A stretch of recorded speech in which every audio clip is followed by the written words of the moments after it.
Startup, baik itu ya Ban. Halo dan selamat pagi Startup People. Kembali lagi bersama dengan Putri Maharani tentunya di Startup Klik RBTV yang bisa teman-teman saksikan ya setiap hari Rabu pukul 9 hingga 9.30 pagi. Tentunya juga kami akan memberikan informasi mengenai startup terbaru nih setiap minggunya dan juga tips-tipsnya ya seperti apa. Dan kami juga mengundang teman-teman semua untuk bisa bergabung di 0274 4477 atau bisa langsung DM di Instagram @rbtv_jogja dan menyaksikan langsung live streaming di YouTube RBTV Jogja. Dan senang sekali pada kesempatan pagi ini ya Putri bisa berbincang bersama Mas Ferdian Imam Prihandono selaku Branch Head Paxel Home Yogyakarta dan akan membicarakan mengenai riset kompetitor dalam dunia bisnis ini seperti apa ya. Dan kita akan sapa terlebih dahulu. Halo, selamat pagi Mas Ferdi. Selamat pagi. Apa kabar Mas Ferdi? Alhamdulillah baik. Ya. Alhamdulillah baik ya Mas ya. Ini kita mau membicarakan mengenai riset kompetitor nih dalam dunia bisnis. Tapi mungkin sebelum kita membicarakan mengenai riset kompetitor ini seperti apa dan penting atau tidak gitu ya Mas ya. Mungkin kita bisa juga melihat dalam kondisi sekarang kita juga tentunya masih dalam pandemi COVID-19 seperti itu ya Mas ya. Dan pastinya juga ini memaksa beberapa orang untuk bisa melakukan bisnis gitu ya. Mungkin ini salah satu jalan keluar juga gitu. Nah, kalau menurut Mas Ferdi sendiri, apa nih yang harus dipersiapkan ya ketika kita nanti akan mencoba untuk membuat sebuah bisnis gitu? Oke, baik. Jadi saya langsung jawab aja ya Mbak ini ya. Boleh, Mas? Oke. Jadi memang pandemi ini bisa dibilang memiliki dua sisi ya, di mana dalam satu sisi itu bisnis yang memang sudah sustain itu bisa langsung drop atau apa, tapi di sisi lain bisnis baru itu banyak yang muncul, di mana memang bisnis-bisnis baru ini didasari pertama itu kalau memang memulai bisnis itu kan didasari dari peluang atau sesulit apapun keadaannya pasti dalam satu masa atau dalam satu keadaan itu pasti ada peluang. Jadi memang bisnis itu dimulai dari peluang. Tapi hal itu juga nggak hanya ditentuin dengan peluang. Namanya bisnis itu harus ada riset, strategi, dan juga operasional. Ada 3 poin itu. Yang pertama adalah dari segi riset, baik itu riset peluang maupun riset kompetitor gitu ya. Jadi apakah produk, misalkan kita bikin suatu produk itu fit dengan market dan juga penerimaan cost customer gitu ya. Nah itu pertama yang memang harus dilakukan riset gitu ya. Dan kedua itu memang untuk namanya bisnis baru itu pasti dimulai dari sesuatu yang kecil. Iya, Nah, betul. riset kompetitor di sini itu berhubungan dengan bagaimana kita akan survive di dunia bisnis yang mau kita jalanin gitu ya. Kalau memang di situ itu secara kompetitor dan segala macam itu sudah banyak dan besar, itu pasti akan lebih sulit. Itu makanya peluang ini sebenarnya nggak bisa dibilang adalah hal yang yang nggak lepas dari kompetitor juga gitu. Betul. Di peluangnya besar berarti kompetitornya sedikit gitu. Kebalikannya, misalnya peluangnya kecil berarti kompetitornya banyak gitu ya. Di situ juga ada mungkin yang kompetitornya banyak itu ternyata memang marketnya gede gitu ya. Nah itu juga saling bergandengan ya. Kompetitor itu pasti berhubungan dengan market gede, kompetitornya pasti gede. Marketnya kecil, kompetitornya masih kecil. Nah itu memang hal itu yang mendasari harus jadi mindset pebisnis ya, bahwa peluang, kompetitor, market itu adalah 3 komponen yang nggak bisa dipisahkan. Yang kedua adalah menjalankan bisnis itu juga namanya operasional ya, karena memang bisnis itu apapun bisnisnya, baik itu produk maupun jasa, tidak akan lepas dari yang namanya operasional. Itu operasional itu bisa dibilang riset atau kompetitor itu adalah proposal kita untuk menjalankan bisnis, tapi operasional itu adalah hal yang harus disiapkan saat kita mau terjun atau eksekusi dalam bisnis itu harus diperhatikan. Nggak cuma bisa apa ya, harus memandang dari satu sisi aja.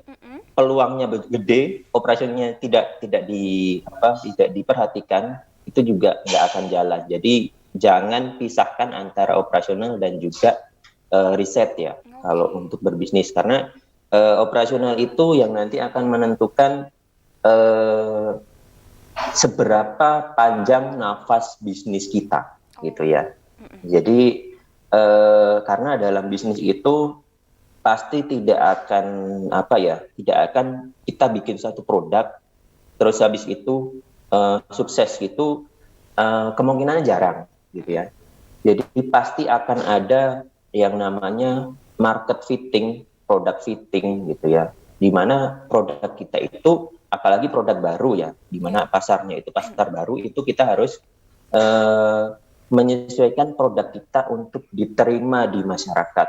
Baik itu melalui yang paling umum ya, melalui marketing. Kalau sekarang banyak sistem endorsement dan lainnya, itu kan salah satu strategi product fitting ya, supaya produk kita itu diterima di market gitu. Nah, itu nggak terlepas dari yang namanya biaya operasional ya, entah itu biaya marketing. Dalam operasional itu kan istilahnya ada banyak komponennya ya. Operasional kan adalah pos yang menjalankan suatu perusahaan tersebut. Itu ada ya memang biaya marketing atau pemasaran, terus biaya produksi juga ada, biaya gaji masuk di situ juga, sampai nanti biaya distribusi, packing dan segala macam. Itu bisa dibilang untuk perusahaan atau usaha yang baru mulai gitu ya, perhitungan operasional itu bisa dibilang sangat krusial, sangat menentukan kesuksesan usaha, karena kita tahu budget yang kita miliki itu masih sangat terbatas. Iya, gitu. betul. Kita nggak bisa budget kita itu harus diplot gitu ya. Itu sesuai proporsi yang memang proporsional gitu ya, antara produksi, marketing, dan juga nanti operasional gitu ya, operasional sehari-hari itu harus dibagi secara setara. Nggak boleh produk seperti misalkan sekarang kan banyak ya juga ya perusahaan yang memang sistemnya itu dia jor-joran di istilahnya marketing dan segala macam. Tapi kalau memang usahanya itu masih skala kecil gitu ya, startup, itu nggak bisa kita terapin, karena kita harus balance. Kita harus viral, istilahnya kita semua orang pengen viral gitu. Betul. Tapi juga pengen usahanya itu sustain, bertahan. Jadi memang harus di balance ya, nggak boleh kita cuma viral sesaat tapi habis itu istilahnya kayak sprint, lari kenceng sesaat tapi habis itu bahan bakar kita habis. Kayak gitu.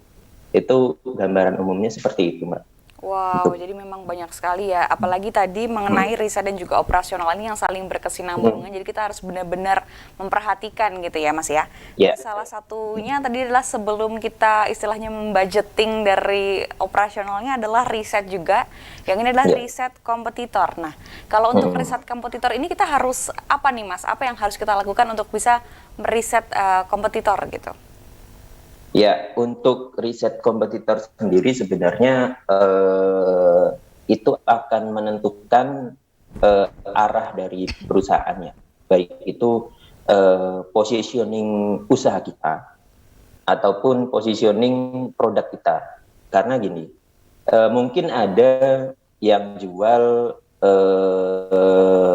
istilahnya satu produk itu, produk A, pricingnya itu beda. Misalkan pricingnya produk A itu misalkan sama-sama ya elektronik itu. Betul. Yang merek A itu mungkin dia bisa matok harga di istilahnya harga yang cukup premium, sedangkan yang produk B itu mungkin dia menengah, menyasar segmen menengah ke bawah dan segala macam. Nah, itu juga berkaitan dengan riset kompetitor juga ya. Maksudnya riset kompetitor ini nanti akan menentukan kemampuan kita itu untuk memasuki satu pasar, misalkan pasar elektronik gitu.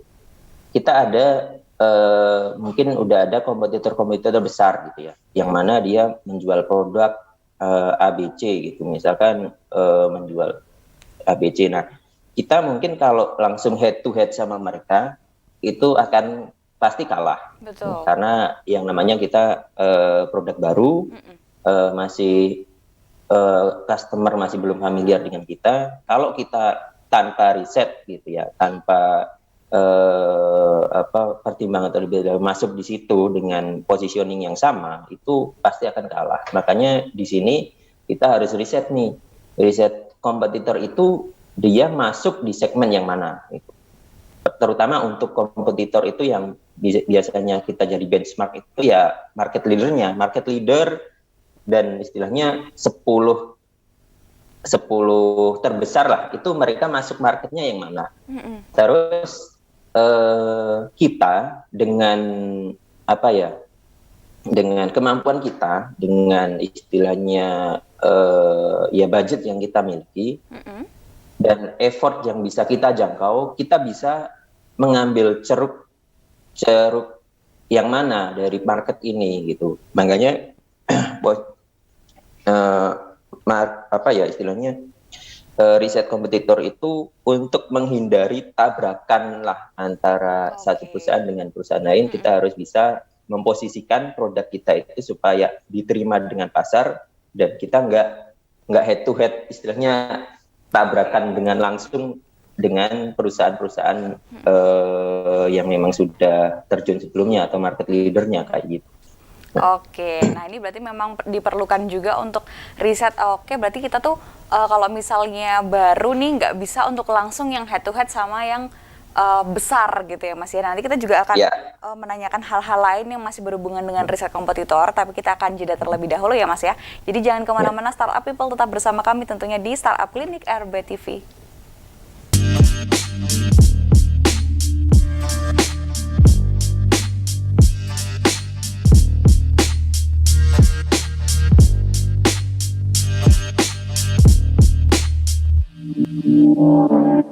Amicom, a private entrepreneurial model university by UNESCO. International Program 80 International Award. Prodi Prospektif di era ekonomi kreatif. Gold Rim Award dan Grand Prize Sikap. Battle of Surabaya. Universitas Amicom Yogyakarta. Creative Economy Park.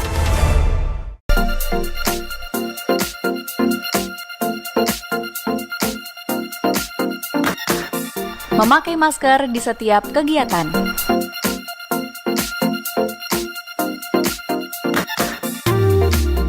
Cuci tangan sebelum dan setelah beraktivitas. Sedia hand sanitizer di setiap aktivitas. Dan selalu jaga jarak.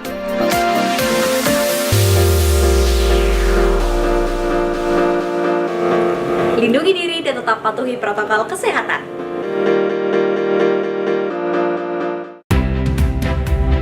Topik yang menarik dan juga kekinian akan dibahas dalam program Obrolan Pagi, mulai dari ekonomi, sosial, politik, kebudayaan, hingga kesehatan. Obrolan Pagi menyapa Anda setiap hari Senin sampai Jumat pukul 10 waktu Indonesia Barat hanya di RBTV Asli Jogja. AKRB Jogja, kampus broadcast unggul dan terpercaya. Saya kuliah di AKRB, biaya terjangkau, kualitas bagus, dan fasilitas mendukung. Dari awal saya ingin bekerja di TV nasional, dan sekarang sudah terbukti karena saya kuliah di AKRB. AKRB adalah kampus Diplomatika. Kuliahnya banyak praktek dan cepat lulus. Lulusan AKRB berkualitas dan terbukti alumninya banyak bekerja di media. AKRB, Be Creative People.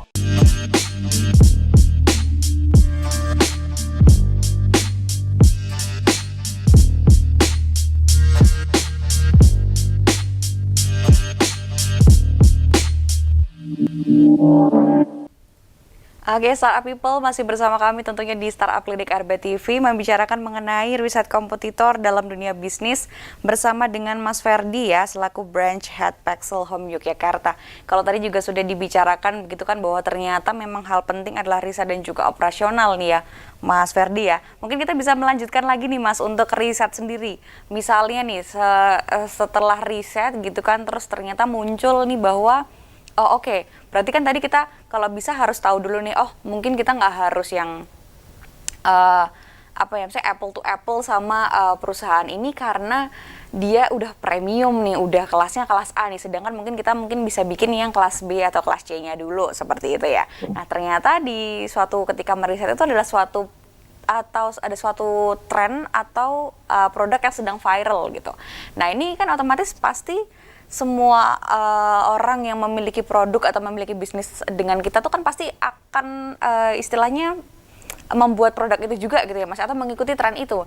Nah ini seperti apa Mas untuk akhirnya apakah kita harus mengikuti juga atau aduh main aman aja tuh gimana ya Mas ya? Oke, baik Mbak. Oke, jadi dari tadi aku kalau mau jelasin secara runtut, dari riset kompetitor, riset pasar segala macam itu akan menimbulkan satu produk ya, di mana produk itu menjadi ciri khas kita, brand positioning kita, produk positioning kita udah ketemu. Nah, di tengah perjalanan ternyata ada satu tren ya, atau suatu hal yang viral gitu ya. Nah, kalau viral ini, kalau dari menurut pandangan saya, ini suatu momen untuk kita juga ya, untuk apalagi untuk bisnis yang baru, untuk ikut riding the wave ya, riding the wave di satu tren ini dengan catatan tanpa menghilangkan unsur atau ciri dari produk yang sudah kita riset. Oke. Jadi tren ini kan istilahnya adalah sesuatu yang biasanya general ya, istilahnya antara suatu produk atau suatu kegiatan itu tren itu pasti sifatnya general. Misalkan ada tren satu hal di TikTok segala macam. Nah, kita dari suatu tren yang general ini kita bisa customize untuk menyesuaikan dengan produk kita. Kita tetap ngikutin tren tanpa menghilangkan ciri dari produk. Jadi mungkin bisa lebih saya jelasinya, tren ini kita gunakan untuk campaign gitu ya. Bukan terus kita ikut-ikutan istilahnya FOMO gitu ya, fear of missing out. Terus kita bikin satu produk tersebut gitu ya, itu malah akan menghilangkan tujuan kita di awal gitu. Perusahaan itu kan harus istilahnya usaha itu harus konsisten. Betul. Gitu. Baik, ini kalau kita ikut tren dan segala macam, kita ikut-ikutan habis ini bikin itu gitu kan. Itu konsistensi itu akan hilang dan ciri dari perusahaan kita atau bisnis kita pun akan hilang. Orang akan mudah lupa gitu. Nah, yang di mana fungsi tren ini adalah untuk nge-campaignin produk kita supaya lebih banyak orang yang kenal gitu. Kalau misalkan orang itu sudah kenal dengan produk kita, setelah itu baru kita kenalkan value-value sebenarnya dari produk kita itu apa. Gitu. Jangan istilahnya kita juga harus punya pendirian ya, bahwa value produk kita itu misalkan sustainable atau ramah lingkungan segala macam, terus ada satu tren, ya mungkin kita ikut tren tersebut, tapi setelah nanti teman-teman baru itu join di produk kita atau membeli produk kita harus kenalin bahwa produk kita itu punya value ini. Jadi mereka itu tahu produk kita itu memiliki satu ciri khas ya, bukan dari satu tren, tapi mereka itu mengenal produk kita itu karena satu value yang memang kita istilahnya berikan kepada mereka. Itu yang harus dijual itu sebenarnya itu ya, bukan barangnya, tapi lebih ke kita bagaimana kita mengenalkan value usaha kita melalui produk-produk kita. Oke, berarti beside the product gitu ya Mas, ya, kita memang harus istilahnya tahu nih value dari bisnis kita ini tuh apa, jadi sehingga orang-orang nih bisa tahu gitu ya, bisa dapat awareness-nya, kemudian nanti baru istilahnya kalau udah tertarik nih dengan istilahnya bisnis kita, dia akan otomatis akan langsung membeli juga produk-produk kita gitu ya Mas ya. Dan jadi loyal customer itu ya, kalau memang value-nya kita itu bisa ngena ke customer. Oke. Dan value ini juga yang nanti akan jadi pembeda kita ya dengan kompetitor-kompetitor kita, karena istilahnya kalau bisnis zaman sekarang itu kalau tanpa value dan tanpa ini bisa dibilang nggak akan sustain gitu. Banyak banget tren yang sekarang itu muncul, kalau kita nggak pertahanin value kita itu orang-orang akan cepat lupa gitu kalau nggak kita kasih value produk kita gitu. Oke, berarti istilahnya tadi ikut-ikut itu ya Mas ya.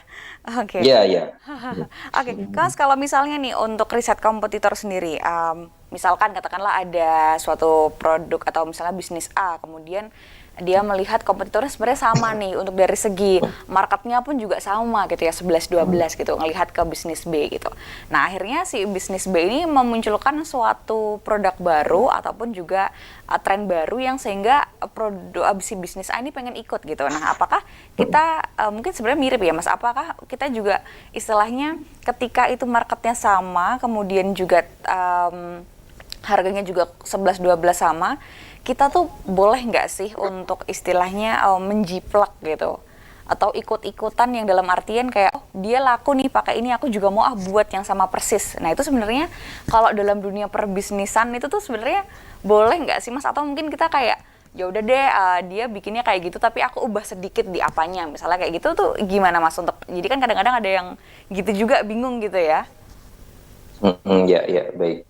Sebenarnya itu kalau kita lihat ya itu adalah praktik yang umum ya dilakukan oleh bisnis ya. Tapi memang kita ada prinsip ya amati, tiru, modifikasi. Betul. Gitu kan. Karena yang kita sering gencarkan sekarang itu orang-orang juga udah aware bahwa produk imitasi atau yang benar-benar niru itu adalah produk yang bisa dibilang udah kalah gitu. Misalkan ada produk A gitu, terus kita bener-bener niru sama persis gitu. Berarti ya udah ini produk gak ada value-nya, ini karena cuma meniru dari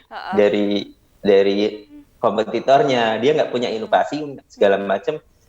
Memang disinilah diperlukannya jiwa kreativitas ya, karena bisnis itu akan berkembang secara banyak itu karena kalau antara pebisnis itu kreatif gitu. Yang satu buat apa, terus yang satu modifikasi nih buat apa. Itu akan merangsang pertumbuhan iklim bisnis itu menjadi iklim yang sehat, bukan iklim yang istilahnya perang harga gitu. Misalkan gitu, ada produk satu A itu adalah produk A gitu ya. Terus ditiru produk B dengan dia banting harga segala macam. Itu istilahnya akan menimbulkan iklim yang akhirnya nggak sehat. Perang harga itu pasti nggak sehat, di mana nggak ada yang menang di situ. Produk yang istilahnya itu menurunkan harga itu juga nggak dapat untung, karena istilahnya ya dia ngepres dari segala macam lah gitu. Akhirnya produk yang diimitasi ini pun juga nggak akan bisa bersaing gitu. Akhirnya ya udah mati dua-duanya, itu nggak akan menimbulkan iklim usaha yang sehat gitu. Dengan kita memang ada sisi kreativitas gitu ya, nggak ada yang namanya imitasi. Kalau dari saya itu bisa dibilang jangan sampailah kita imitasi, bener-bener yang imitasi ya istilahnya dari mereknya, brand segala macam itu di bener-bener plek sama imitasi gitu. Itu nggak saya sih nggak mendukung itu ya. Kita harus sense kreatif kita itu dalam berbisnis harus ada, karena itu akan menggairahkan customer juga untuk lebih banyak ngeksplor soal produk-produk kita. Oh, produk ini kok terus berkembang ya, nggak cuma yang kayak dulu-dulu aja gitu. Itu juga dari market akan terangsang kalau bisnisnya secara pebisnisnya sendiri itu kreatif gitu. Oke, berarti memang inovasi-inovasi itu tadi juga penting. Nah, kalau tadi juga Mas Ferdi mengatakan bahwa kita harus tahu juga nih brand positioningnya seperti apa. Nah, mungkin seberapa penting sih Mas brand positioning ini tuh dalam kita membuat bisnis gitu? Ya, jadi brand positioning itu sebenarnya bisa bilang itu adalah di luar produk ya, sesuatu hal yang tersirat. Ya, value tersebut yang kita harus tanamkan dalam mindset setiap customer kita gitu, dalam market gitu ya, dimana brand positioning itu yang akan menyelamatkan kita untuk ke depan. Brand positioning ini akan membuat produk kita lebih sustain karena kita nggak tergantung dengan produk ini. Kalau misalkan satu produk gitu ya, tanpa brand gitu, dia cuma benar-benar ngandalin produknya sendiri tanpa merek gitu istilahnya. Dia tanpa merek, cuma jual satu produk gitu aja, ya udah orang bisa beli produk tersebut di mana aja gitu. Iya, Misalkan betul. banyak kok yang bikin produk mirip dengan itu yang lain gitu. Orang nggak akan ngeh bahwa produk yang kita bikin itu misalkan dengan brand gitu ya, dengan brand itu kita menanamkan value di satu produk itu bahwa produk ini itu kita jamin kualitasnya, kita jamin mutunya under brand kita gitu. Nah, itu pasti orang akan men-trigger untuk loyal kepada brand kita. Gitu. Nah, brand positioning itu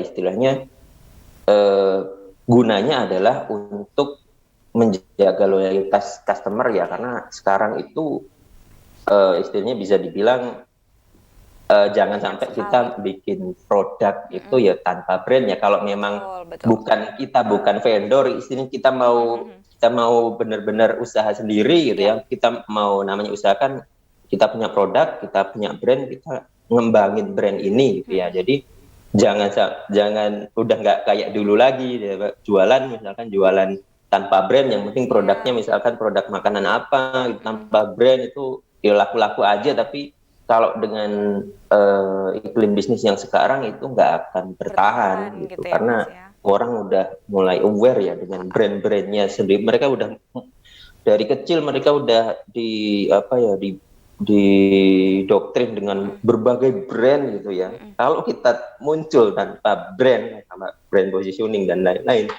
ya produk kita cuma akan menjadi barang aja. Betul. Gitu, nggak akan jadi satu produk yang diterima masyarakat. Iya, betul sekali Mas Ferdi. Nah, mungkin terakhir nih Mas, ada closing statement secara singkat dari Mas Ferdi untuk teman-teman semua. Oke, baik. Jadi saya tekankan juga ya untuk teman-teman, apalagi dalam memulai bisnis gitu ya, atau startup itu, riset kompetitor itu penting ya. Pentingnya di sini adalah untuk memunculkan karakteristik brand kita sendiri. Riset kompetitor, riset pasar itu untuk memunculkan ciri khas dari produk kita sendiri itu apa sih, value yang mau kita jual gitu. Tapi di samping itu juga secara operasional gitu ya, itu juga harus dipikirkan. Kadang banyak kok yang memulai bisnis atau memulai usaha itu hanya mematok pada ini peluangnya gede, tanpa istilahnya peluangnya gede, belum ada kompetitornya gitu istilahnya, tapi tanpa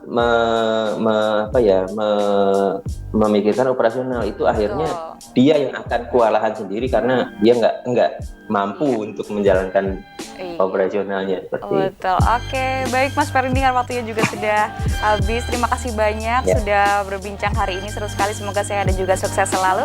Dan akhirnya saya Putri Maharini harus pamit. Selamat pagi dan sampai jumpa, kita ketemu lagi minggu depan. Bye bye.